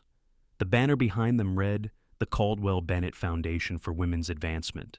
Cameras flashed, reporters murmured, but Clara's hands didn't shake when she took the microphone. "We live in a world," she began, "where visibility can be both power and danger. Too many women go unseen their talent, their strength, their worth. This foundation exists to change that, to make sure no one has to choose between dignity and opportunity." Her voice didn't tremble. It carried firm, steady, filled with quiet conviction. When she finished, Ethan stepped forward. "For years," he said, This company has measured success in profits and innovation. But the measure of a legacy isn't found in what we build for ourselves. It's in what we build for others. Clara Bennett reminded me of that. He glanced toward her, and for the first time in public, didn't look away. The cameras caught at that flicker of something unguarded between them. It wasn't scandal. It was truth. That night, long after the reporters left and the lights dimmed, Ethan found Clara in the empty conference room, packing up folders. "You spoke beautifully today," he said quietly. She smiled. "You did too." Almost sounded human. He chuckled softly. "Don't tell anyone." They stood for a moment in easy silence. The city glowed beyond the glass walls, 1,000 tiny lights reflecting in the window like stars that had traded sky for skyline. "You know," Ethan said, "when I was younger, I thought power meant control. But today, standing there beside you, it felt different. How like freedom." Clara looked at him, her eyes warm but careful. "Freedom comes with responsibility. I know," he said. "That's what makes it worth something." She gathered her things, tucking a folder under her arm. "So what happens now?" He smiled faintly. "Now we do the work. Let time speak louder than gossip." As she walked past him toward the door, he said her name softly. "Clara." She paused, turning back. "For what it's worth," he said. "This all of it wasn't about saving you. It was about learning how to save myself." Her heart stilled for a beat. Then she nodded. "Then maybe we're both finally learning how to live honestly." He smiled, the kind that reached his eyes this time. "That's the goal." They stood there for another quiet moment, the space between them full of new beginnings. Outside, the city pulsed with light, indifferent, beautiful, alive. Inside, something more fragile flickered into being, not perfection, not romance, but partnership built on respect, the kind that lasts. The years moved quietly after that, not like storms, but like rivers, steady, patient, carving new paths where none had existed before. Ethan and Clara Caldwell built a life that wasn't made of skyscrapers and stock reports, but of mornings and moments, the kind that don't make headlines, the kind that make a home. Their house sat on the northern edge of Lake Tahoe, a quiet place where pine trees bowed gently to the wind and the water mirrored the mountains like glass. It wasn't grand, not by their old standards, but it was theirs. Inside, sunlight poured through wide windows. A painting leaned unfinished on an easel by the fireplace, Clara's, full of soft blues and silvers. On the table, a child's toy car lay abandoned next to a sketchbook filled with crayon drawings. And in the kitchen, laughter, small, unpolished laughter, the kind that belonged to their son. "Mom?" A boy's voice called. "Dad's making pancakes again, and he's burning them." Clara smiled, drying her hands on a towel. "Ethan Caldwell," she said, stepping into the kitchen. "How is it possible that a man who once ran a billion-dollar company can't manage a frying pan?" Ethan turned from the stove, mock offense in his eyes. "It's called delegation. I was waiting for your expert supervision." Their son, Owen, giggled from his seat at the counter. "Mom's better at pancakes. Dad's better at eating them." Clara tousled Owen's dark hair, her heart full in the simplest of ways. "That's because your dad thinks syrup counts as a food group." Ethan leaned against the counter, watching them, mother and son, bathed in morning light. He never said it out loud, but this was what success meant now. Not applause, not control, just the quiet certainty that he'd built something he could finally trust. Later that afternoon, as Owen played by the lake with his toy boat, Clara sat on the porch, sketchbook resting on her knees. The lake was calm, a sheet of blue glass stretching into the horizon. She drew slowly, carefully, letting the lines emerge as they wished. Behind her, Ethan approached, carrying 2 mugs of coffee.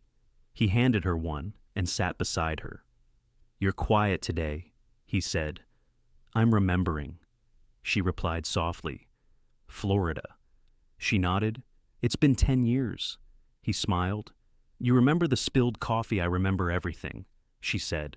The elevator, the suit, the silence, the way I thought I'd lose everything that day.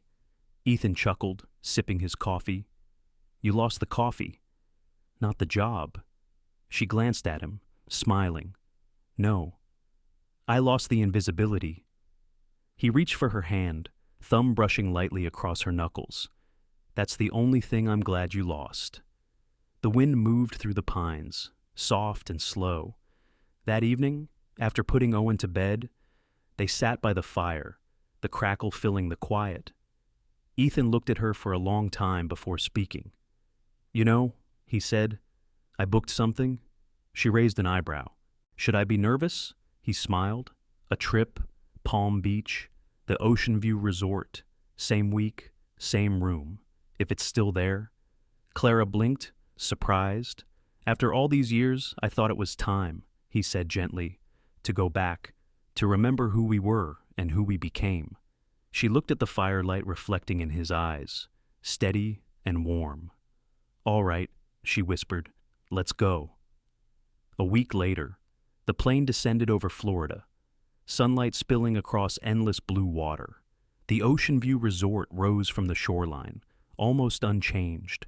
White balconies, glass walls, palm trees bending toward the sea. Walking through the lobby again felt like walking through time. The marble floors gleamed, the air smelled faintly of citrus and sea salt, and somewhere in the distance, faint music drifted from the poolside bar. Ethan carried their bags. Owen darted ahead, full of curiosity and energy. Clara followed slowly, her heart caught between nostalgia and wonder. She could almost see her younger self there walking carefully, clutching a folder, hoping not to be noticed. And now, she was impossible to miss. The staff greeted them warmly, unaware of the story buried in these walls. To them, they were just another family. To her, it was the closing of a circle. That evening, they walked along the beach just as they once had. The same moon, the same soft sound of the tide. But this time, the silence between them wasn't uncertain. It was peaceful. Clara wore a simple white dress, her hair loose, touched by salt and light. Ethan watched her with quiet reverence, the same man, and yet not the same at all. They reached the pool, where lanterns shimmered across the surface like floating stars. Clara stopped, looking down at the water.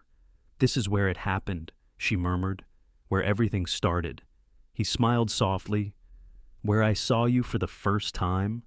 She turned to him, teasing. You spilled coffee on me.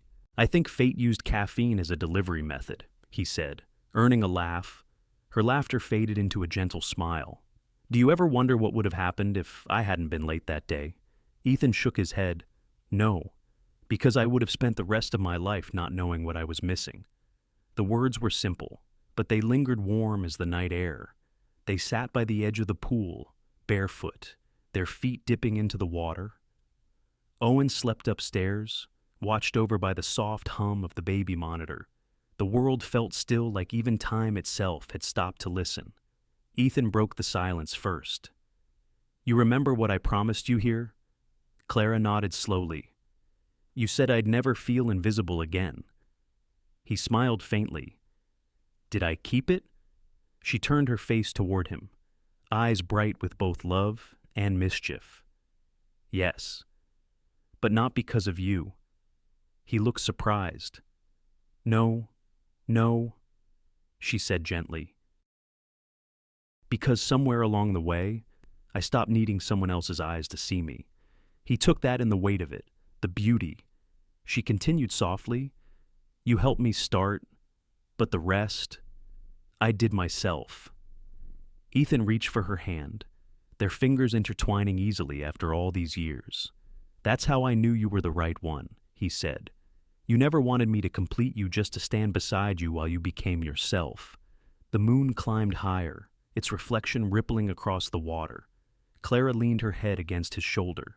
You've become gentler, she said. He smiled. And you've become unstoppable. They sat there in silence, the sound of waves their only witness. Later, when they finally stood to go inside. Clara turned for one last look at the pool.